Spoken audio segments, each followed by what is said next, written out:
जीवन को शिखर की ओर ले जाने के लिए, जीवन के 4 परम अंग की अनुभूति करने के लिए, चैतन्य तत्व की, आत्म तत्व की चर्चा बंद कर करके आराधना शुरू करने के लिए छेड़छाड़ मत कर जोड़े। हाँ। जिस व्रत की चर्चा कल शुरू हुई, जो जैन समाज में बहुत प्रिय व्रत है, आग्रह रहता है साधु साधुओं का कि सामयिक होनी चाहिए, निश्चित रूप से होनी चाहिए और होती भी है। लेकिन सवाल वही पर आता है कि सामयिक का हमारे पास स्ट्रक्चर है क्या? केवल वेश परिवर्तन, केवल सूत्र पाठ बोल लेना और 48 मिनट का टाइम ऐसा लगा देना, ये सामयिक व्रत है? नहीं, ये सामयिक व्रत की पहली भूमिका है। वेश परिवर्तन होना चाहिए, ड्रेस चेंज होना चाहिए। ड्रेस चेंज करने के पीछे बहुत गहरा साइंस भी है कि उसके माध्यम से स्वयं को निरंतर स्मरण रहता है कि मैं साधना में हूं।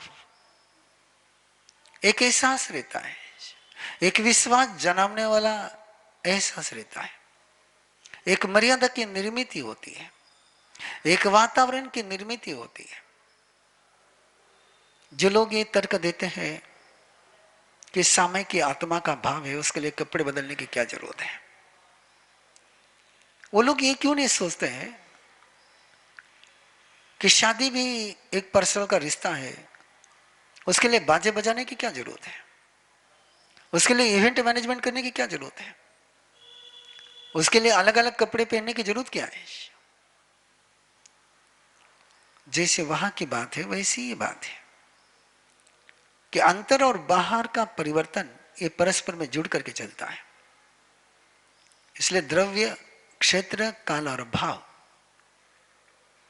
इन चारों ही आयामों में सामय की साधना संपन्न होनी चाहिए। कैसा क्षेत्र हो, कैसा काल हो, कैसा द्रव्य हो और फिर कैसे भाव हो। निश्चित रूप से समर्थ भाव किसी क्षेत्र के अधीन नहीं होते, किसी समय के अधीन नहीं होते, किसी द्रव्य के अधीन नहीं होते हैं। लेकिन द्रव्य, क्षेत्र, काल, ये तीनों छद्मस्त अवस्था में हमारी लेवल पर हमारे भाव शुद्धि करने के लिए बहुत सहायक होते, बहुत सपोर्ट करते हैं। बहुत प्यारी प्यारी कहानियां इसको लेकर के चलती हैं। उन कहानियों का जिक्र थोड़े से शब्दों में कर करके कि एक पिताजी अंतिम सांस ले रहे थे और उनकी साधु साधु के प्रति बड़ी गहरी भावना थी। एक तमन्ना थी उनकी कि मुझे अंतिम समय में संतों के दर्शन हो जाए, गुरु भगवंतों के दर्शन हो जाए, उनके मुखारविंद से मंगल पाठ सुनने को मिले। परिवार वालों ने खोज करी लेकिन आसपास में संत नहीं थे। पिताजी की इच्छा अधूरी न रहे, इसलिए उन्होंने एक बहुरूपी को पकड़ा जो अलग अलग रूपों में स्वयं को प्रस्तुत करता था। एक नट को पकड़ा और उसको बताया कि तुझे जैन साधु का रूप लेकर के हमारे घर आना है। पुरस्कार की राशि भी तय कर ली और वो बहुरूपिया उस कला में मास्टर, उसने इस तरीके से साधु का रूप सजाया, ड्रेस, ओघा, पात्रिया, चेहरे, भाव, आंखें, पूरा निर्माण किया द्रव्य रूप से। द्रव्य की परिपूर्णता हो गई और वो जैसे उस आंगन में पहुंचा, उनको देख करके, उसको देख करके ओ अंतिम सांस लेते हुए पिताजी उठकर बैठे। अब वो भावपूर्वक वंदन किया आंखों से आंसू की धारा बही,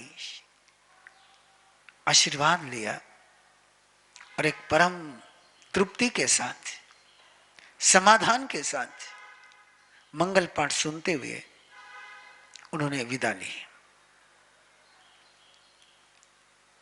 घटना इतनी सी है, लेकिन पूरा परिवर्तन होगा नट के जीवन में।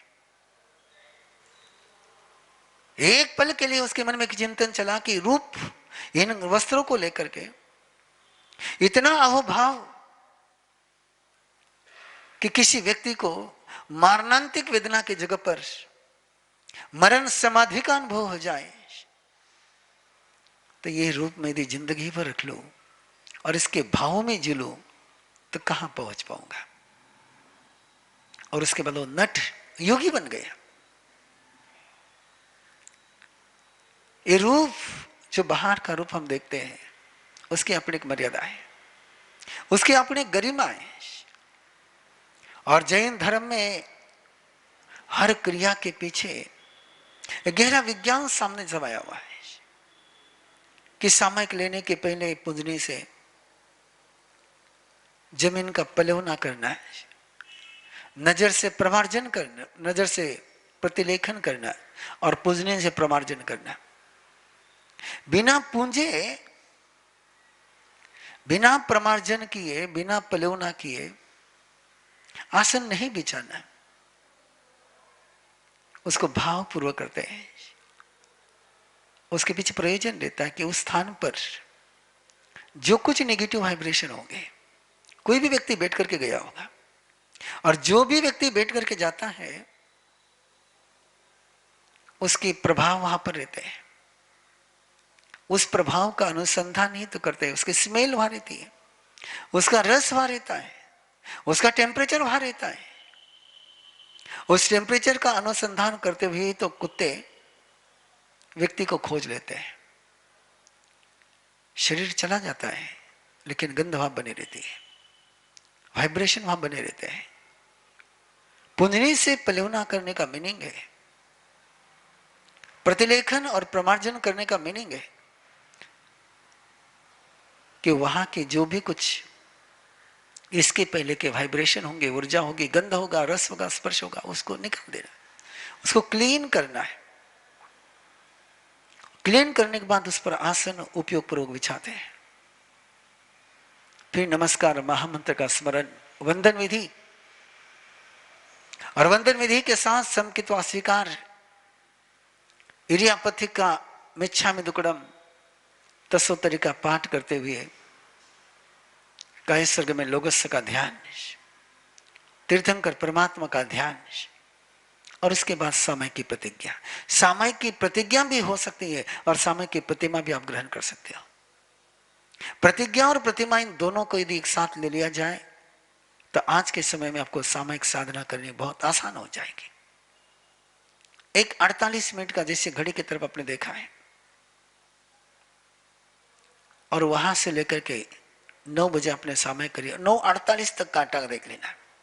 9 बजे के समय में 9:48 पर का काटा आंखों से विजुअलाइज करते हुए देखना है कि 9 बजे से लेकर एक काटा जब तक 9:48 तक नहीं पहुंचता है, इतना समय, इस समय में मैं स्व में रमन करूंगा,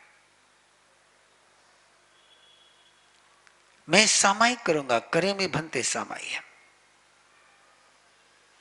स्वयं को देखना है, स्वयं का 48 मिनट का एक अगला भविष्य देखना है। उस भविष्य को फ्रीज कर देना है, लॉक कर देना है। एक लक्ष्मण रेखा स्वयं की तरफ बना लेनी भावों से, और लक्ष्मण रेखा भावों से बना करके एक बाउंड्री बना करके कि आप इस परिसर के बाहर का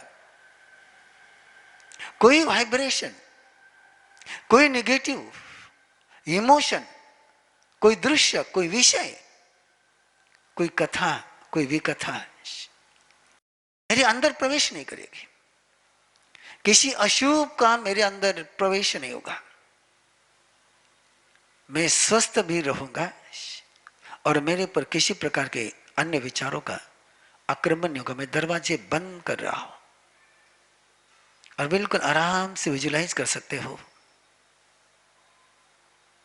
अपने पांचों इंद्रियों का अनुभव करते हुए, अंतर के आंख से, कान से, गंध से, रस से, स्पर्श से इनके दरवाजे बंद हो रहे हैं 48 मिनट के लिए।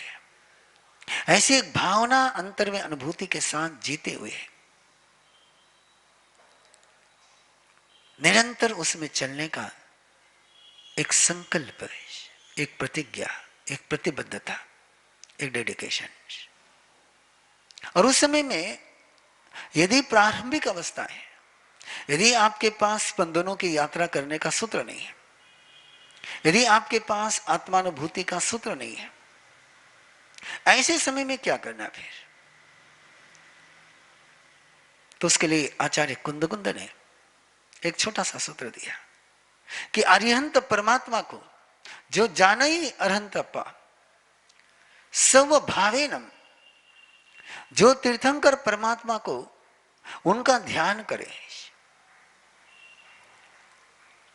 उनके गुणों का ध्यान करे, उनके चरित्र का ध्यान करे, उनके जीवन प्रसंगों का चिंतन करे। एक एक प्रसंग लेते जाए तीर्थंकर के जीवन का, भगवान ऋषभदेव का ले, भगवान पार्श्वनाथ का ले, भगवान महावीर का ले, और उन प्रसंगों में तीर्थंकर परमात्मा कैसे जिए इसका निरंतर अनुसंधान करता चला जाए, तो उनके उस रूप के, उनके उन गुणों के स्मरण से, उनके उस भावों के साथ जुड़ने के कारण से अपने अंदर उसी प्रकार की प्रक्रिया शुरू हो जाती है। जैसे किसी भयावह चित्र की, किसी भयावह प्रसंग की याद आते ही अंदर में भय की अनुभूति शुरू हो जाती है, किसी दुखद प्रसंग की याद आते ही अंदर दुख की अनुभूति शुरू हो जाती है। वैसे ही परमात्मा के चरित्र का स्मरण आते ही अंदर में उस चरित्र की भावों की अनुभूति शुरू हो जाती है।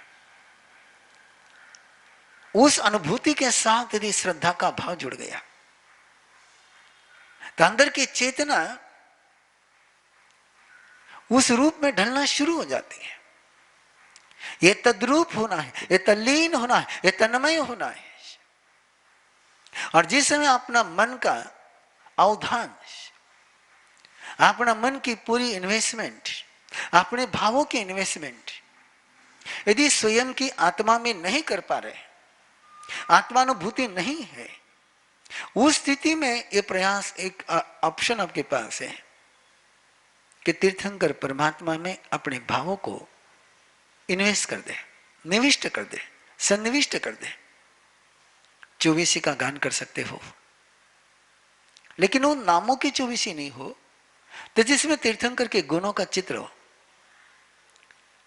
भक्तामर का पाठ कर सकते हो, पुच्छ सुनम का पाठ कर सकते हो, लेकिन ध्यान में रखना है, पहला एक रूप मैंने कल आपके सामने रखा था कि जिसके माध्यम से आप सीधे आत्मानुभूति में पहुंचे, और वो यदि संभव नहीं है तो दूसरा ऑप्शन आपके पास है, और उस ऑप्शन के माध्यम से भी वो समय कम से कम अशुभ में नहीं जाएगा। इसलिए देखिए आपके सामने के जो अत्याचार है, मन दुप्पन याने, वही दुप्पन याने, काय दुप्पन याने। यदि मन आत्मभाव में नहीं लग रहा है, वचन आत्मभाव में नहीं लग रहा है, काया आत्मभाव में नहीं लग रही है, तो दूसरा ऑप्शन दिया गया, कम से कम अशुभ में मत जा। शुद्ध में नहीं पहुंच पा रहे हो तो अशुभ में मत जाओ। बिना खाए नहीं रह सकते हो तो गलत खाना मत खाओ। बिना बोले नहीं रह सकते हो तो अशुभ शब्द मत बोलो। बिना क्रिया करे नहीं रह सकते हो तो अशुभ क्रिया मत करो। तीनों है। काया से अशुभ क्रिया नहीं हो। काया की पूरी एनर्जी, काया के योग, काया की शक्ति किसी भी प्रकार के अशुभ मुद्रा में न जाए। इसलिए काया के जो दोष है उसको टालने का प्रयास करने के लिए, दोष टालना हो तो दूसरा ऑप्शन उसके साथ है कि गुण में लग जाओ। क्यों कहीं ना कहीं तो टिकना पड़ेगा, किसी को टालना होगा तो कहीं टिकना पड़ेगा। और कहाँ टिकना, कई लोग कहते हैं कि वहां पर सामयिक में आसन करने के मना है, सामयिक में प्राणायाम करने के मना है, सामयिक में योग क्रिया करने के मना है। शायद मुझे लगता है कि बात वैसी नहीं है। सामयिक में मना किसकी है? को आसन की मना है, अस्थिर आसन की मना है। उस आसन में नहीं जाना, इसका मतलब क्या हुआ? सुआसन में जाना है, को आसन में नहीं जाना है। इसका दूसरा अर्थ क्या होगा? कौन से आसन में जाना है? गलत आसन में नहीं जाना है तो कौन से आसन में जाना है? क्या आसन शून्य बन जाओगे? काया में दुष्प्रधान नहीं होने देना है, दुष्ट का अवधान नहीं होने देना है, दुष्टता का संग्रह नहीं होने देना है। तो किसी न किसी का तो संग्रह करना पड़ेगा ना। हम छद्मस्त हैं, और छद्मस्त का मीनिंग ये होता है कि वो अशुभ से छूट करके शुभ में आ सकता है। यदि शुद्ध में नहीं पहुंच पा रहा है तो पहला एक पड़ाव है उसके पास कि वो शुभ के साथ जुड़ जाए। और शुभ से जुड़ते जुड़ते जुड़ते जुड़ते एक ऐसी लेवल आ जाती है कि जहां शुभ भी छूट जाता है। बहुत सुंदर शब्दों में योगियों ने इस बात को रखा है कि अशुभ के कांटे हैं, शुभ के फूल है। अशुभ के कांटे हैं, शुभ के फूल है। कांटों को छोड़ दो, फूल तो अपने आप छूट जाएंगे। ये फूलों का स्वभाव है। कांटे की उम्र लंबी होती है। कांटे को जब तक तुम तोड़ोगे नहीं तब तक कांटा टूटेगा नहीं। लेकिन फूल को तुम मसलो या मत मसलो, फूल तो मुरझाने ही वाले हैं, फूल तो गिरने ही वाले, फूल तो निखरने ही वाले। शुभ को छोड़ने की आवश्यकता नहीं है, शुभ छूट जाएगा। इसलिए जो कहते हैं कि शुभ को नहीं पकड़ना चाहिए,